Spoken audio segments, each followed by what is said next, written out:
They said the first ones to notice were the pets, not the scientists, not the government. Not even the people who stayed up all night listening for signals on shortwave radios. It was the pets, the dogs who stopped wagging their tails, the cats who froze with their eyes fixed on corners of the ceiling, the birds who refused to sing at dawn. At first, everyone laughed it off. Animals act weird all the time, they said. But then, the laughter stopped. Because when the pets went silent, the families followed. One by one, whole houses stood empty. No signs of struggle, no broken locks. Just a dog leash curled neatly by the door, a food bowl half full. And names. Names that vanished from photo albums as if they'd never been spoken.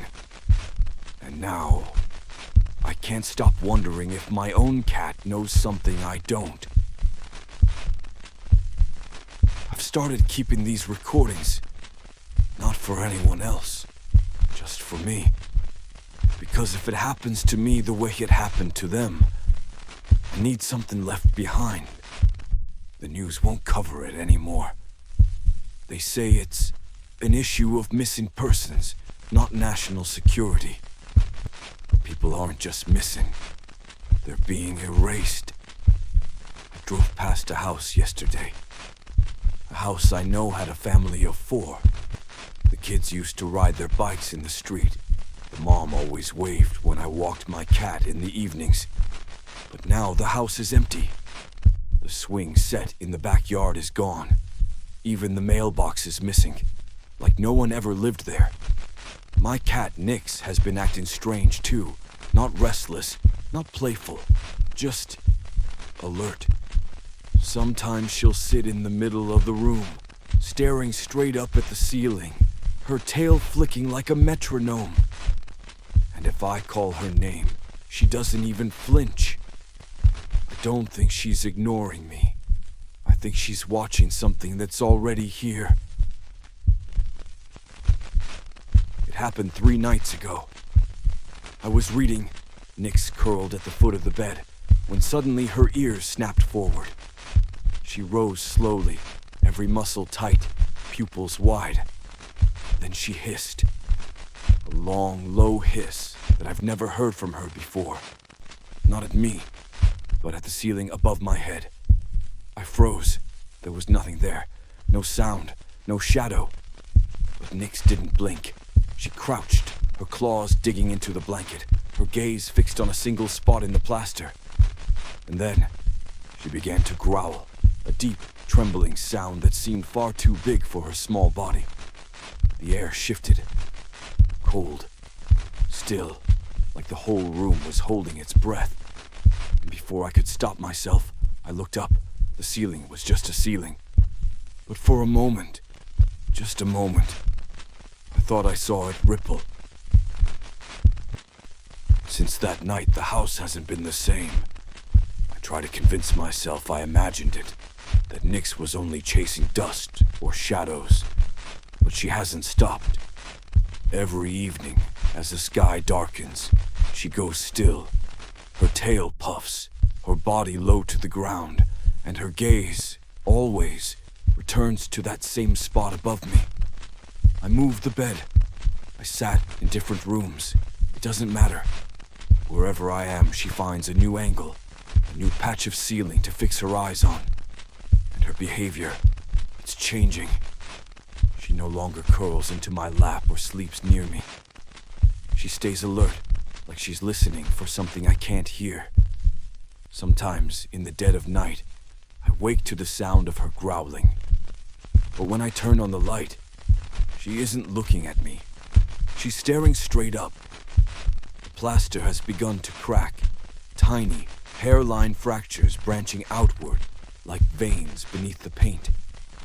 I never noticed them before. Now I can't unsee them. And the worst part, when the silence deepens, when I feel the weight of the stillness pressing down on me, I swear I hear something faint, coming from above. Not footsteps, Not scratching. Something like breathing. It took me too long to realize it. Nyx wasn't staring at the ceiling. She was staring through it. One night, her growl became a shriek. She leapt onto the dresser, pawing frantically at the plaster, eyes wide, ears pinned. I pulled her down, but she clawed at me. She wanted to keep watching. That's when I noticed. The cracks weren't random. They had shape. A curve here. An arc there. The faint outline of something enormous pressed against the inside of the ceiling, like a face straining against thin paper. And the sound I thought was breathing.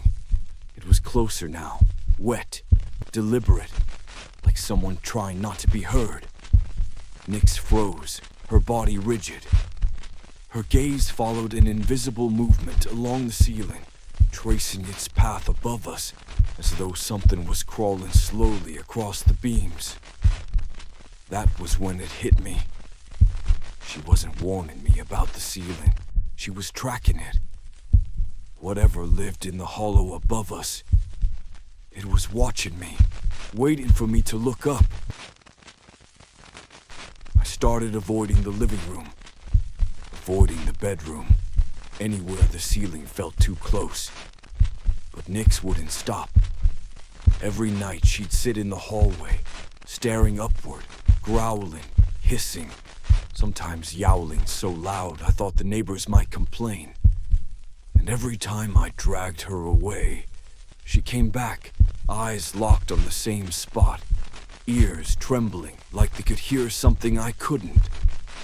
I taped blankets over the ceiling. I played music all night. I even moved my mattress to the floor. But the sound kept leaking through. Slow, thick, breathing that didn't belong to lungs. The worst part is, I started to feel it. Not hear, not see, but feel. Like pressure pushing against my skull whenever I walked beneath the wrong spot. Like fingers resting on my scalp, waiting for me to lift my chin. My cat wasn't protecting me anymore. She was begging. Every hiss, every shriek wasn't anger. It was warning. She wanted me to run, but I didn't. I stayed. Because the more I fought the urge to look up, the more I wanted to, like it was calling me, like it already knew I would. I lasted 4 nights. 4 nights of ignoring the pressure above me, of pretending I couldn't feel the weight pressing down. On the 5th, Nyx wouldn't leave the hallway. She scratched the wall until her paws bled, howling at me, pleading without words. Her eyes darted between me and the ceiling. I told myself I wouldn't do it. I told myself I'd stay strong. But something whispered back, soft, patient, familiar. My own voice, from above. I tilted my head, just an inch, just enough for the shadows to shift. And I understood why the cat had been screaming. Nyx bolted through the door, gone into the night, as if she already knew I wouldn't follow. I didn't run, I didn't scream, I just stared. And now, if you ever see your cat watching the ceiling, don't look up. Don't do what I did. Because once it notices you've noticed it, it never lets go.